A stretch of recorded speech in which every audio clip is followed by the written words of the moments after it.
Hey, what's going on, guys? It's Lesaroym here, and today I've got another money making guide. It makes you about 120 grand every 25 minutes, and so that's like 240 grand every hour. And what it is basically doing the elite challenge over and over again for Fleeca job. So yeah, let's get into it.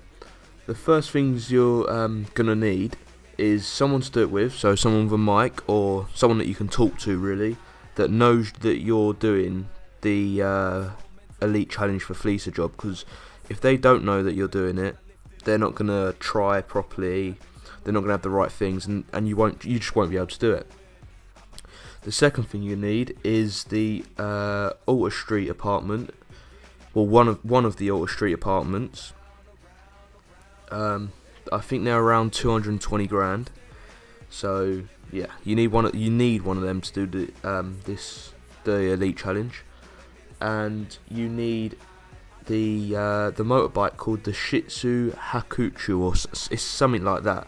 It's the one that costs 82 grand, and it's the one I made a video on. It's the GTA's fastest bike, so I'll put a link to that video in the description if you want to go watch that.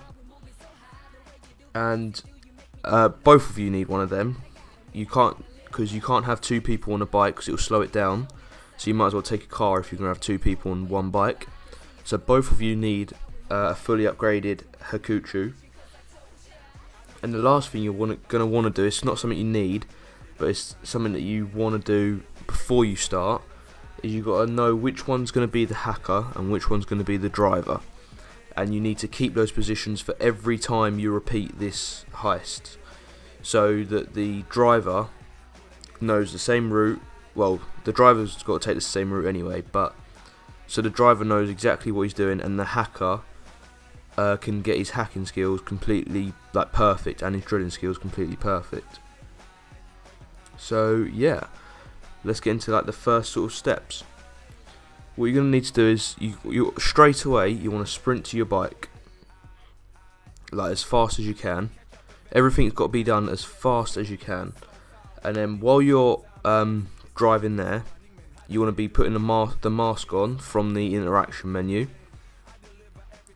And on the straights, on the bridge and that, you want to wheelie straight across, so you go a lot faster when you wheelie in. But be very careful and look at the road ahead of you. If you see someone pulling out in front of you, maybe go to the side slightly, stop wheeling, go to the side, because it's better to avoid them than crash into them, because when you crash you have to restart. If someone falls off, you just quit the mission and restart it again, otherwise you will not complete it and it'll be a waste of time.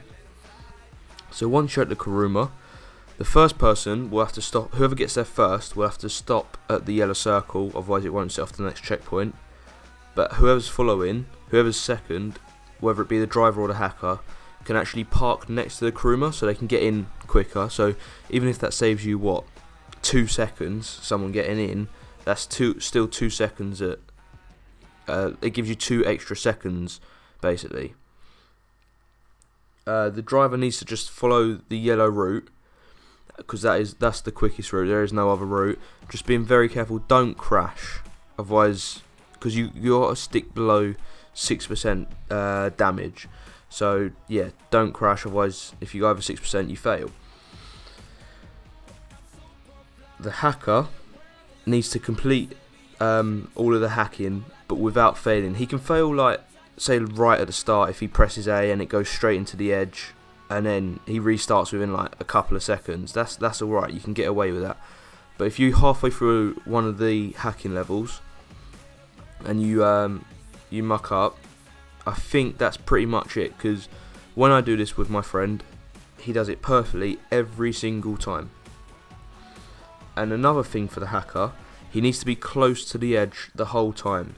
So what I mean by this is, when he's turning a corner, instead of waiting till you're in the middle of the track, if you stay close to the edge, it means that the line is it has less distance to travel, meaning it takes less time.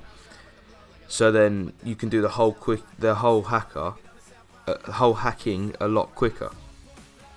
Now I couldn't actually get any footage of that. I might try just before I upload this and edit it in if I can, but I'm not very good at hacking. I always do the driving, so I can't really get footage of it, but if I can, I'll edit it in right now so you can see. So once you're at the bank, the hacker has to sprint as fast as he can into the drilling room and start the drilling.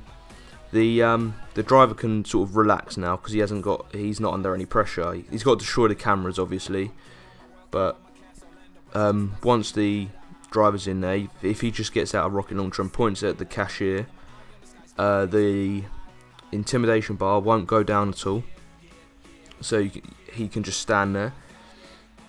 And but the hacker, I'm not going to call him the driller because that's what he's going to be doing, drilling. The driller has to keep the drill in the red, in a dark red, so not black but not light red, because light red means that he'll cut out the whole time and he's got to go as quick as he can.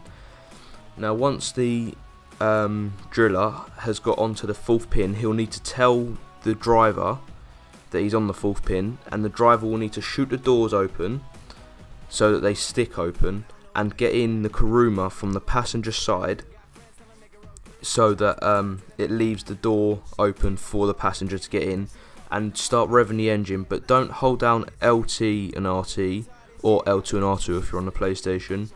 Hold down RB and RT, or R1 and R2 if you're on the PlayStation, and as soon as you're ready, let go of RB, which is R1 again, and you'll accelerate faster than if you used to do a wheelie burnout.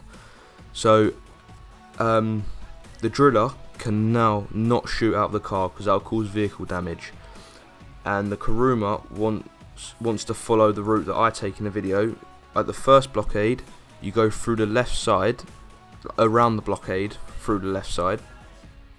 Second blockade, he wants to go around on the left again, and on the third one he wants to just bash through the cop car on the right and just keep driving, avoiding the other cop cars.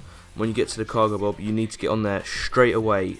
Like there can't be any hesitating. You've got to get in there straight away. And all of this needs to be done like quickly. There's no sort of time for error, because the Elite Challenge is obviously supposed to be very hard, and it is. So yeah, if you do everything that I've showed in the video, you should actually complete the Elite Challenge. So that's just completing the Elite Challenge. To actually turn this into like a money making sort of a quick money making method, you're gonna have to take it in turns to host between the two of you. So don't switch the roles obviously, but take it in turns to host. So one hosts, once you've done that, the other one hosts. And me and my friend, we do a 50-50 cut as well. So when I host, I get 50%. When he hosts, I still get 50%. So then it's fair. And the setup costs, one pays it one time, then the other pays it the next time. So it balances out. Each time you do this, you should get around 120k. But yeah, it's around that if you do it on hard, that is. So, and it only takes 25 minutes to do all of the setup missions, and well, I say all of the setup missions, there's only 2, and to do the actual heist. So you can repeat it every 25 minutes. That's 240 grand every 50 minutes. If you say an hour, just like give like wait times, like if you wait 2 minutes after each mission or something, it's around 240k every hour. But there's only one problem with this guide, with this method, is I think you can only repeat the heist every hour and a half. It might be every hour, but I think it's every hour and a half. So while you're waiting to repeat, like once I've hosted once and then he's hosted, I might have to wait an extra 10 minutes, or it might be an extra 40 minutes, depending how long I have to wait. While you're waiting, you might as well just join a random heist and do some of the setup missions, or try and find a heist. And yeah, so you can still earn money like just the normal way while you're waiting, but you're still getting 240 grand every hour. So yeah, that's the end of this money making guide. If you've got any tips on how to make this better, then please tell me, because that's as best as I can do it. And yeah, if you've got any suggestions for any more money making guides or any videos you want me to make, then just drop a comment in the comments below. Obviously you're not going to put comments above. And yeah, see you in the next video. Peace.